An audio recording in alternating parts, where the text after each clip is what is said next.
What's up guys, Houndish here. Today is Thursday, so we know what that means. Bungie have another update of some description for us in the TWID. They have given us some info this week in the form of major update delays. They've said that Shadow and Order essentially, or what was Shadow and Order because they're actually renaming it, will now launch on June 9th, which is a very long delay. Importantly, they also added that weapon tier upgrading will feature, but additions like expanding tiered gear to all raid and dungeon activities will also be included, on top of Pantheon 2.0, tier 5 stats for exotic armor, and more. And the current plan is to upgrade armor across all raid and dungeon content to the tiered system, with weapons from dungeons also being tiered starting in June. As for raids though, crafted variants of weapons already exist, and to elevate those while embracing the power of tiered weapons, we'll be upgrading crafted versions and adept variants with new perks and ways to enhance columns to match that of a tier 5 weapon. And I totally get that it's not new content, right? We'll obviously have to wait much longer to see what the new content offering will be in this update, but for those willing to replay old raids and dungeons, obviously that's a lot of relevant loot. I would also assume they'll add set bonuses to the armor pieces, perhaps. We would certainly hope so. I initially did want to mention it in case you'd missed it, of course. Bungie, as expected, I guess, reiterate this in the TWID at the start. When they finish the TWID, they offer another small nugget of info, I guess. The team is working hard on meaningful content that you can't stop playing, and we can't wait to talk more about Pantheon 2.0, Tier 5 exotics, and more. In the coming weeks, we expect to launch some more community challenges that we're putting together until Guardian Games arrives in the second half of March.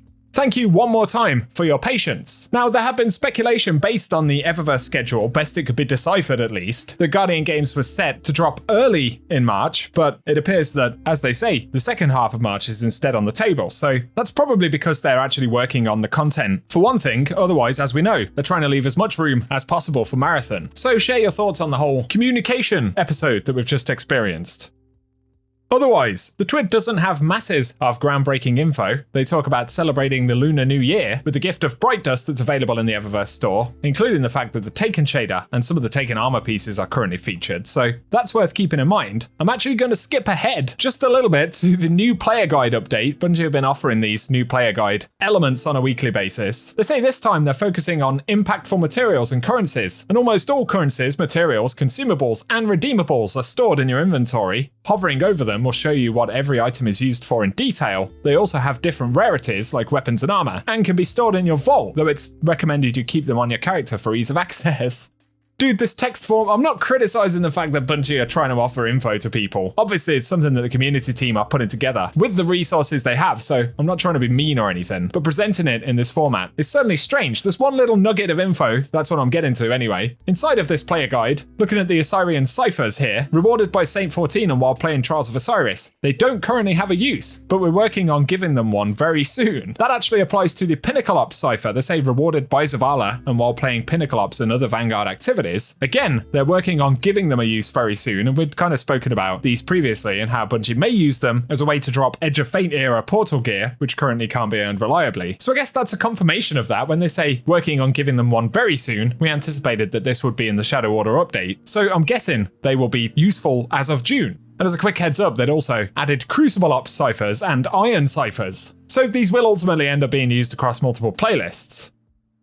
Otherwise, TWID points out, the Praxic Time Trial Challenge is currently live, where Bungie are challenging players to complete the Equilibrium dungeon with the Praxic Blade equipped in less than 20 minutes. And they say players have until March 3rd at reset time to unlock the It Binds Compels emblem. They also directly reference John Chunk, of course the crazy Warlock grenades at the minute, and I guess that's going to be around until at least June, unless Bungie suddenly drop a surprise sandbox update. But additionally, regarding the previous challenge, Dark Age Hunt, all players who qualified for the Fallen Torches emblem should have received it yesterday. The artifacting signal emblems that remain will be granted before the end of next week, when we've manually validated all entries. So if you haven't signed in for a couple of days, but you were expecting the Fallen Torches emblem, then worth double checking that it's actually been granted to your account. Otherwise, TWID consists of a known issues list. Players purchasing the Light and Dark Saga dungeon key pack with the full quest or consumables inventory may not receive access to the dungeons. Players affected by this issue should reach out via our missing purchase contact form while we work to resolve the underlying issue. So just in case you were thinking about grabbing that, keep that one in mind. I know it probably won't affect many people, but that's not ideal. It also kind of sucks that Bungie are saying you should get in touch if we don't give you the stuff that you bought. They don't even give a link to that purchase form.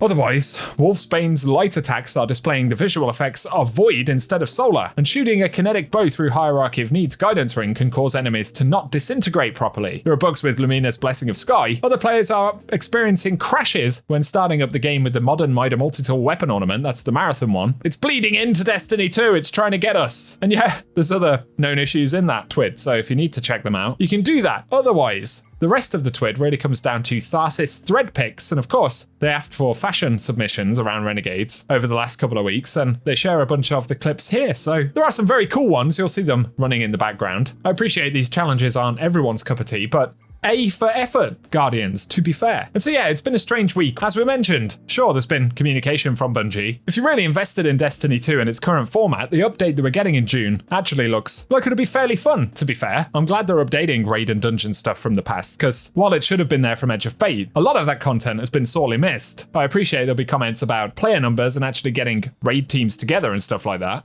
Either way, as a quality of life update, that part looks decent. I just hope that there's enough there in the actual Shadow and Order content drop to at least be engaging for a little while, right? But of course, as we've mentioned, we are left with the bigger question about where Bungie go beyond this update. They had said the intention is to share their kind of forward-facing plans before we actually get to that June patch. So I seriously hope that Bungie don't have us waiting any longer than around May to start hearing about more components of the actual June update and what happens beyond then. At the same time, it feels like a lot of stuff is going to happen between now and then, especially we're obviously talking about Marathon, right? And while there'll be plenty of Destiny players who won't necessarily actually play Marathon, we know that the implications of Marathon's performance on Bungie as a studio will be significant. So I hope it does well for that reason, because I personally do want new content to play in Destiny 2 and to enjoy again. But we'll just have to see how that all pans out, my friends.